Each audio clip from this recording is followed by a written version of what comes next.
Hey YouTube, Sean at Top 5 Fit. Wanted to talk about a story that popped across my social media feed today that kind of struck a little bit of a nerve, and it made me want to tell you guys about the time I lost a client. Now, I do realize that that's not a topic that's usually glorified in the fitness industry. Normally, you hear about people's PRs or, see images of body transformations and, lifestyle changes that ultimately affect them for the better. But the fact is, the fitness industry has a very high turnover rate when it comes to clientele as well as trainers. So I wanted to kind of talk about why that happens a little bit. And the reason I wanted to bring it up was this story that popped across my feed was some of you may have heard of it, some of you, may not be following it at all. Personally, I didn't even realize that this was a thing and was going on until it, kind of popped up on my page. And it has to do with a gentleman by the name of Lavar Ball. Now, some of you, again, may have heard of him, some of you may have not.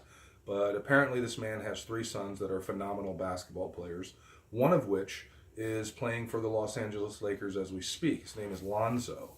And at some point during all of the mishmash that's going on with Lavar Ball, and I'm not trying to get political here and talking about his argument with Trump or anything like that.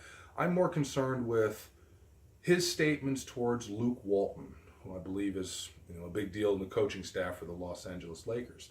And the statement went something like this: "You don't know how to train my son. You have to turn the heat up and push him to his limits to get him to perform." Something along those lines. Now, the reason that this kind of struck a little bit of a nerve with me is I have lost clients to, kids that I have worked with, athletes that I have worked with, kind of to the same reasoning. At some point, there is a common ground between the parent, the trainer, and the coach. And that common ground is usually the athlete, the idea that the athlete needs to move forward in their sport to improve as fast and as safely as possible. The trainers are going to come at it from the perspective of their background in, human physiology and anatomy, their background in training protocols as far as developing muscle, losing body fat, increasing explosive speed. All of these things ultimately have patterns and protocols to be followed so that said results can be attained. Now, from the parent's perspective, this is your little boy or your little girl. Your emotions are wrapped up in it. You have grown up with this person, so you have an insight as far as how they are motivated as well as how you motivate them. Just because your son may be completely respectful and hustle butt on the field or on the court doesn't necessarily mean he's like that or she's like that 24 hours a day. There's things that you obviously do in your household to make sure that that's the type of personality that your children have. And of course, they have to be accepting of your tactics as well in order to turn into that individual. And then, of course, there's the perspective of the coach. The coach ultimately is responsible for the program. Parents tend to, and sometimes trainers tend to see this as, well, you're not paying attention to my son, you're not paying attention to my daughter, what their needs are, you don't know how to motivate them. Well, the fact of the matter is this: when you are talking about a coach, and I have played all roles. I currently am a parent. I have three kids of my own who ultimately are very active, and at some point I'm going to have to think about what my demeanor is going to be when it comes to dealing with their coaches. I'm also a fitness trainer. I have been so for the past, 15, 16 years. So I have an understanding of what the body will actually respond to in terms of training protocols. And I've also been a head coach at the collegiate level. So I understand the demands that the university or the professional organization can actually put on the coach for performance standards. You need to win this many games. The boosters need to be happy so that they want to put money into the program, so on and so forth. At the end of the day, you have all of these perspectives colliding in order to create the perfect athlete.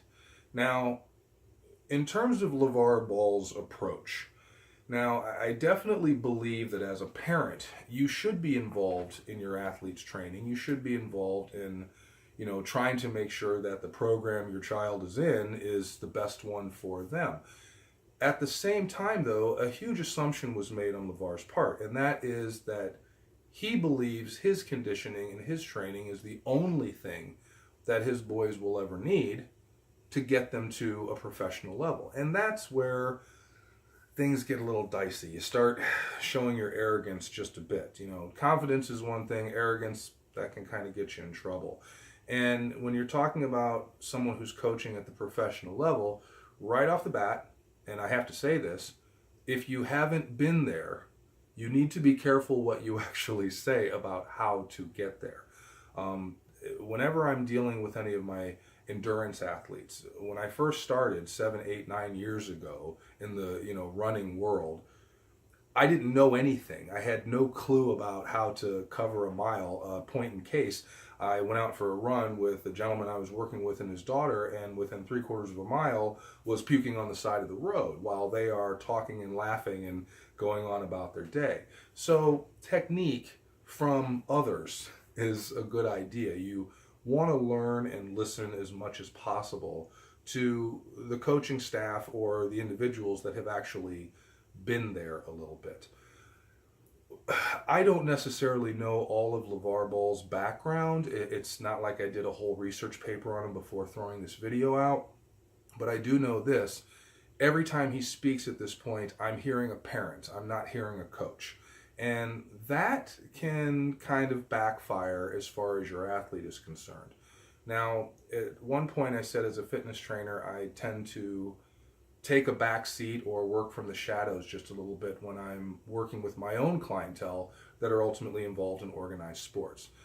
I have learned over the years that coaches can be extremely sensitive to outside information coming into their athletes' heads, even if it's beneficial. Point in case, I had an athlete go to a very popular college to play football. Don't name names here, we're not going to do that.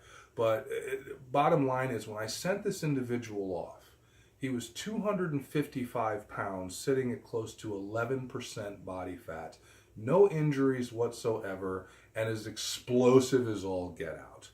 When he came back after one season of being with this particular program, he was 275, riddled with injuries, and sitting closer to 22 and 23% body fat.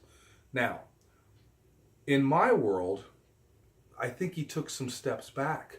But in the collegiate world, where he was at, he actually started to adapt to the programming that they present. And that's what trainers and parents need to understand when it comes to dealing with the head coaches of large athletic programs. Ultimately, their program is kind of like a hopper. It's something that's basically going to take the athlete that you created and put them into it, run them through their tests, their protocols, their training methods, and then spit them out on the back end. Those who can actually make it through that kind of conditioning, that kind of environment, will obviously move on to the professional level. Those who cannot are doomed to deal with, leftover injuries or tell tales of, the glory days of yesteryear kind of thing for the rest of their lives. It really kind of, depends on the individual at that point.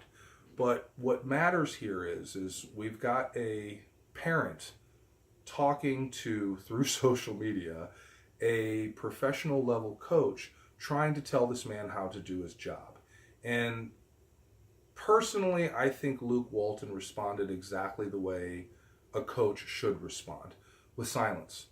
Ultimately, he didn't really acknowledge it. He didn't really, attack LeVar Burton, not LeVar Burton, by the way. LeVar Burton has been getting a lot of hate mail and, hate messages because of what Lavar Ball is saying. Not LeVar Burton. Leave Reading Rainbow alone. Stop it.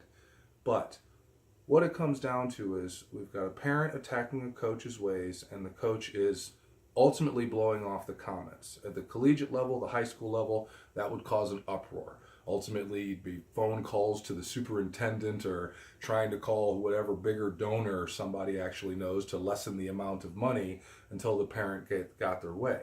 At the pro level, we're talking about paid athletes. We're talking about people who ultimately understand that this is a job and things have to be done a certain way, and they're going to be done my way or the highway. So arguing with this man is kind of a pointless act. But again, a little bit of a tip of the hat and respect goes out to Luke Walton as a coach for not really acknowledging what seems to be just a couple of shots over the bow to gain more attention. Now, as far as Lonzo and the boys are concerned, I don't know these boys' skills. I don't know whether or not these athletes are, top-notch basketball or low-level being marketed really well by a very, boisterous father. But what it comes down to is the Los Angeles Lakers program, the very little that I know about this program, it's a system. And the idea is the athlete needs to be able to work within that system. So whatever's going on under Luke Walton's watch is happening because he wants it to. And he's following ultimately what that system wants him to do. Now, bringing that back to my own experience as to how and when I actually lost a client over this, I had a football player in that I was working with and had been working with him pretty much from his freshman year right up until about his junior year. And over that time period, he, obviously during the season, I would only see him a couple times of the week. Off season, I saw him almost 4 or 5 times during the week. During that time period, I started to notice a pattern of his father always wanting to come into the training environment. He would pull up a chair and he would sit down and basically stare at his son while he conditioned. Now, for the first couple, weeks, I kind of allowed this to happen because, it really wasn't, I didn't see it as something that was detrimental to the development of the athlete. However, a pattern started kind of popping in. I started noticing the father becoming a little bit more vocal when it came to his opinions about how his son was performing. Sometimes those opinions didn't quite match up with what I was trying to get out of the athlete at the time. So in a very awkward and kind of cowardly voice, if you will, I would go over and kind of, hey, relax. He's actually doing exactly what I want him to do. That's kind of amping him up a little bit too much, and, we're going to pretty soon cause a situation where he's either going to get injured or he's not going to, get the result from the drill that I want him to. So can we tone that down just a little bit? That caused a fallout. Now all of a sudden, this man interprets me telling him not to critique his son during training as I now know nothing about what I'm talking about, and I've insulted everything that he has done from basically the time the boys started sports up until now. And that's not exactly what I was trying to do at all. The fact of the matter is I have my own training protocols. I have things that I do that I have been successful with other athletes in the past and that have kind of gotten me to 15, 16 years later repeating those protocols and creating those same levels of success. So did it bother me ultimately that I lost the athlete and I didn't get to work with him anymore and didn't see him, into his collegiate years? Well, yeah, of course it did. Unfortunately, in the fitness industry, you develop a little bit of a personal rapport with people. You tend to understand their needs and their wants, and you do what you can to help, set up the environment so that they can reach those goals.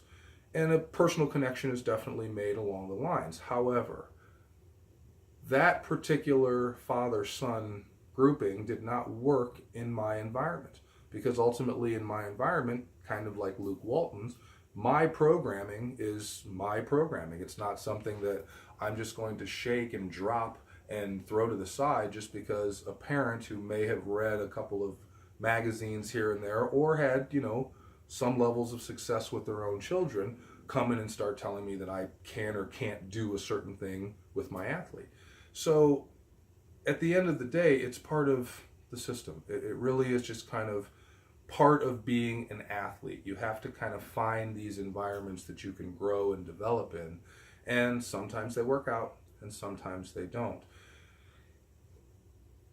I think the takeaway from this, and it's something that all 3 positions that I've addressed here need to kind of understand. Coaches, you should probably do a little bit more, or it would be a good idea if you did a little bit more to reach out to credible fitness and wellness trainers in your area. The only thing that can do is help kind of bolster your own staff. It can strengthen your insight. Now, when we're talking about collegiate and university level programs. A lot of times these programs have at their disposal the athletic training department that has their school of thought, their class regime. All that stuff is kind of fed into the athletes, and they work together. That doesn't necessarily mean that the coaches can't utilize an outside trainer as well, just for a touch of some outside eyes looking in. That perspective is always kind of nice to have, a broad picture. Parents, we understand that you love your children. I love my children, and we want the best for them. But at the same time, you have to understand that parents don't know everything, especially when it comes to development, when it comes to strength programs and speed programs. Unless you're a coach, unless you're a trainer or somebody who's actually spent time in that realm, you have to kind of get a feel for whether or not the programming that the coach and the trainer are actually producing and setting out for your athlete is valuable. And that's something where you and your athlete are going to have to sit down and discuss the pros and cons of what that program is actually offering. And then, of course, back to myself. I can't sit there and talk about coaches and parents and not talk about the trainers. Guys, gals in the fitness industry, at some point we have to take responsibility for what we're actually doing with these athletes. That same individual who ultimately ended up leaving my care, when he came into my program in my facility, he came from a trainer that I knew of in the area who really didn't have a whole lot of personal training, athletic training experience at all. What he did have was, well, a very ominous presence. He was a tall man and could yell a lot.